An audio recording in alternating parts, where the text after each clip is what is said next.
Na verdade, eu sinceramente tenho uma preocupação muito maior com o vice-presidente de esporte olímpico até do que o futebol, porque eu acho que a expectativa é maior, assim, né? Enfim. Mas, e acho que as pessoas que me cercam talvez tenham uma expectativa também nesse setor. Mas não tenho nomes ainda escolhidos, não. Tem pensamentos, tem muita gente boa. Mas o organograma é o mesmo do futebol.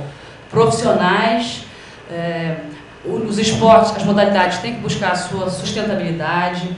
Setores que não tiverem resultados financeiros que possam se manter terão que buscar essa sustentabilidade, e a gente vai dar um prazo para que isso aconteça. Não existe terrorismo, as modalidades vão acabar, mas deve haver um comprometimento de todos, dos dirigentes, dos funcionários, dos professores, treinadores e dos atletas, que muitas vezes têm patrocínios individuais e o clube gasta na sua boa formação, nos seus treinadores, nos seus equipamentos, nas suas viagens, nas suas inscrições, nas suas transferências. Então, o setor que estiver funcionando não pode comprometer um outro que funciona bem. Isso seria... Isso é prioritário. Esse bom entendimento. Eu fico muito à vontade para falar sobre isso, porque, até para dar um exemplo, as pessoas ficam muito preocupadas, né?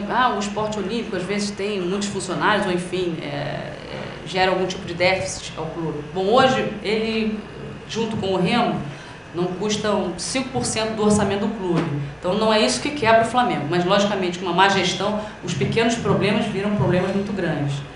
Existem distorções salariais que devem ser resolvidas, né? Por exemplo, às vezes, um professor de escolinha, a formação dele é professor de educação física, e não importa se ele é da natação, da ginástica, do vôlei, do futebol, do basquete, do remo, não importa que a formação é a mesma, então a hora-aula deve ser a mesma.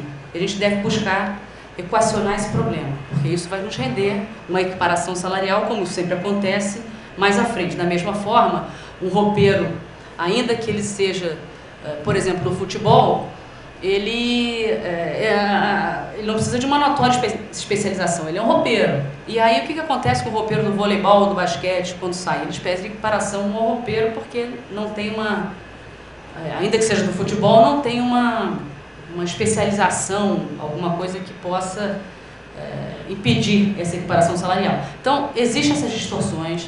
Nos esportes olímpicos, pelo número de modalidades, isso acontece mais vezes, né? Em uma quantidade maior, porque são 7 modalidades. E eu estava falando, eu até interrompi, eu fico muito à vontade para falar sobre isso, porque, por exemplo, as 2 vezes que passei pela vice-presidência, a diretoria dizia o seguinte: temos que cortar 20% no ano. Eu cortava 23%, sempre cortava mais do que era pedido.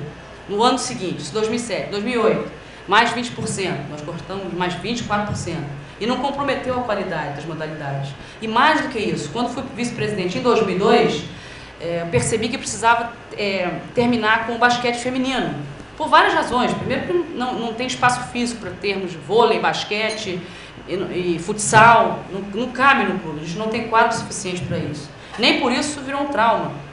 Até virei madrinha do basquete feminino do Rio de Janeiro, virei nome de troféu, mas todas as meninas que aparecem no basquete, nós encaminhamos para Mangueira, para Botafogo, fizemos até parceria com esses clubes nesse sentido. Então, não existe nenhum tipo de problema quando a coisa é transparente. Olha, essa modalidade não se sustenta, não é possível, por todas as razões aqui apresentadas, que ela se mantenha. Então, eu não tenho nenhum tipo de problema em relação a isso. O problema é equacionar o problema.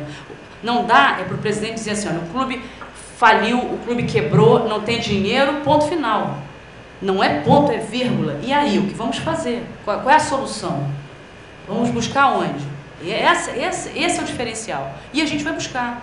Hoje, se o Flamengo equacionar, e deve equacionar, em curto espaço de tempo, o seu problema das certidões negativas, será possível captar, através de leis de incentivo, e aí são 4 possibilidades: leis de incentivo ao esporte federal, lei de incentivo de ICMS estadual, lei do CONANDA federal, a própria lei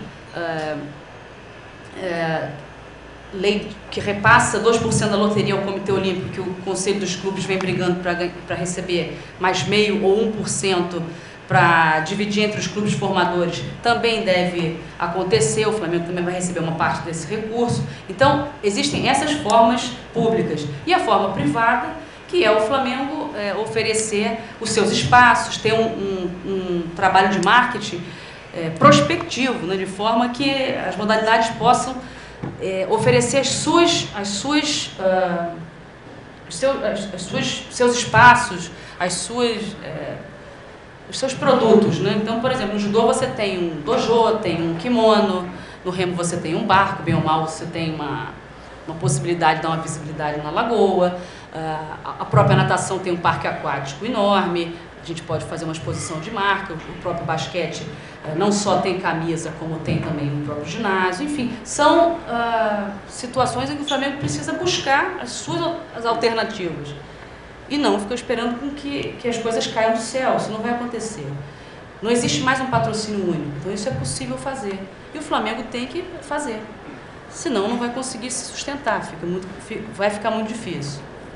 E mais do que isso, um patrocinador, aí mesmo que ele compreenda colocar a marca dele numa camisa de futebol, ele tem que compreender a grandeza dessa instituição. Então ele não está comprando só um espaço na camisa, ele está se associando a uma instituição centenária, com uma trajetória, uma importância enorme dentro do esporte brasileiro, e a gente deve buscar essa boa relação. Quem sabe a gente não consegue até tirar um pouquinho mais dessa boa relação. E a boa relação não é uma relação só com seus parceiros financeiros, mas também com os parceiros governamentais, com a sua torcida, que é o seu maior patrimônio, perceber qual é a identidade desse torcedor,